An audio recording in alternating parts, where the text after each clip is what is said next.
இன்று ஏப்ரல் மாதம் 2ஆம் தேதி 2026.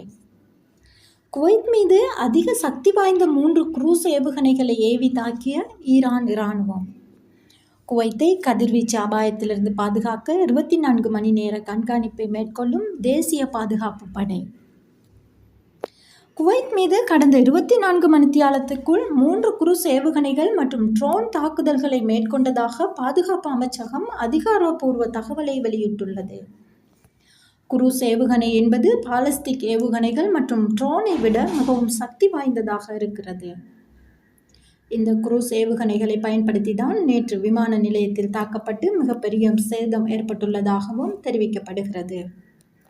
ஆரம்பத்திலிருந்து இதுவரைக்கும் 6 தடவைகளுக்கு மேல் குவைத் விமான நிலையம் தாக்கப்பட்டதாக தகவல்கள் தெரிவிக்கின்றன. அதனால் குவைத் விமான நிலையம் இப்போதைக்கு திறக்கப்படும் வாய்ப்புகள் இல்லை என்பதும் குறிப்பிடத்தக்கது.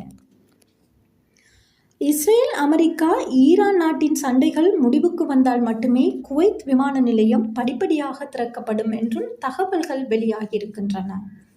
3 வாரங்கள் மட்டுமே ஈரானை தாக்குவோம், அதற்கு பிறகு அமெரிக்க படைகள் முழுவதுமாக ஈரானை விட்டு வெளியேறி விடுவோம் என்று செய்தியாளர் சந்திப்பில் அமெரிக்க அதிபர் டொனால்ட் ட்ரம்ப் தெரிவித்திருந்தார். இதற்கு ஈரானின் வெளியுறவு அமைச்சர் அப்பாஸ் ஆரக்சி என்ன தெரிவித்திருக்கிறார் என்றால், அமெரிக்க படைகள் ஈரானை விட்டு வெளியேறினாலும் நாங்கள் இந்த சண்டையை விடுவதாக இல்லை. குவைத், சவுதி அரேபியா, பஹ்ரைன் மற்றும் அரப் எமிரேட்ஸ் போன்ற நாடுகளில் உள்ள விமான நிலையங்கள் மற்றும் அமெரிக்க இராணுவ தளங்கள், எண்ணெய் சுத்திகரிப்பு நிலையங்கள் ஆகியவற்றை குறிவைத்து நாங்கள் தாக்கிக் கொண்டேதான் இருப்போம் என அப்பாஸ் ஆரக்சி அவர்கள் தெரிவித்துள்ளதாக தகவல்கள் வெளியாகியிருக்கின்றன. எங்களது நாட்டின் மீது அத்துமீறிய தாக்குதல்களை தொடர்ந்து அமெரிக்கா மற்றும் இஸ்ரேல் கூற்றுப்படைகள் மன்னிப்பு கேட்டு எங்களது நாட்டுக்கு ஏற்பட்ட இழப்புகளுக்கு இழப்பீடு வழங்கினால் மட்டுமே இந்த சண்டை முடிவுக்கு வருமே தவிர அதுவரைக்கும் முடிவுக்கு வராது என வெளியுறவு அமைச்சர் அப்பாஸ் ஆரக்சி தெரிவித்ததாக தகவல்கள் வெளியாகியிருக்கின்றன.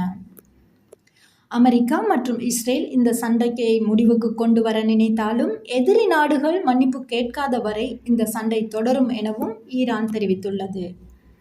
இந்த சண்டையினால் மற்ற ஜிசிசி நாடுகளை விட குவைத் நாட்டுக்கு தான் பாதிப்புகள் அதிகமாக இருப்பதாக தெரிய வருகிறது. காரணம், ஆரம்பத்திலிருந்தே தோரா ஆயில் ஃபீல்டுக்காக குவைத் மற்றும் ஈரானுக்கு நெடு நாட்களாகவே பிரச்சனைகள் போய்கொண்டிருப்பதாகவும் தகவல்கள் வெளியாகியிருந்தன. இந்த சண்டையை பயன்படுத்தி தோரா ஆயில் ஃபீல்டு கச்சா எண்ணெய் வயலுக்கு ஈரான் பங்கு கேட்க வாய்ப்புள்ளதாகவும் தகவல்கள் வெளியாகியிருக்கின்றன. இந்த தோரா ஆயில் ஃபீல்டு குவைத் மற்றும் சவுதி அரேபியா நாடுகள் மட்டுமே சொந்தம் கொண்டாடியதாகவும் தகவல்கள் தெரிவிக்கின்றன. ஈரானின் அணு உலை மீது இஸ்ரேல் மற்றும் அமெரிக்க கூற்றுப்படைகள் தொடர் தாக்குதல் நடத்தி வருகிறார்கள். இதன் விளைவாக அணு உலையிலிருந்து வெளியாகும் கதிர்வீச்சுகள் ஈரானுக்கு மிக அருகாமையில் இருக்கும் குவைத் நாட்டை தான் பாதிக்கும் எனவும் குறிப்பிடத்தக்கது. அணு உலைக்கும் குவைத்துக்குமான டிஸ்டன்ஸ் பார்த்தால் கிட்டத்தட்ட 240 கிலோமீட்டர் தூரமாக உள்ளது. இதுவரைக்கும் அணு உலையிலிருந்து எந்த ஒரு கதிர்வீச்சும் வெளியாகவில்லை என குவைத் பாதுகாப்பு அமைச்சகம் தெரிவித்துள்ளது. அதே நேரம் குவைத் நாட்டின் சுற்றுச்சூழலை பாதுகாக்க குவைத்தின் தேசிய படை 24 மணி நேரமும் கண்காணித்து வருவதாக லெப்டினன்ட் ஜெனரல் அல் பஜாஸ் அவர்கள் தெரிவித்துள்ளார்கள். ஆகவே குவைத் நாட்டவர்கள் மற்றும் வெளிநாட்டவர்கள் அச்சம் கொள்ள தேவையில்லை என்றும் சொல்லப்பட்டிருக்கிறார்கள். குவைத் நாட்டிலிருந்து ஸ்ரீலங்கா மற்றும் இந்தியாவிற்கு செல்பவர்கள் மற்றும் வருபவர்கள் இப்போதைக்கு சவுதி அரேபியா விமான நிலையம் வழியாக தான் செல்ல முடியும் எனவும் தெரிவிக்கப்பட்டிருக்கிறார்கள். இதற்காக சவுதி அரேபியா 2 போர்டர்களை 24 மணி நேரமும் திறந்த நிலையில் வைத்துள்ளது. மேலும் இந்தியர்கள் அவர்களது விமான டிக்கெட்டுகளுக்கு ஜியா டிராவல்ஸை தொடர்பு கொள்ளுமாறும் தெரிவிக்கப்பட்டிருக்கிறார்கள்.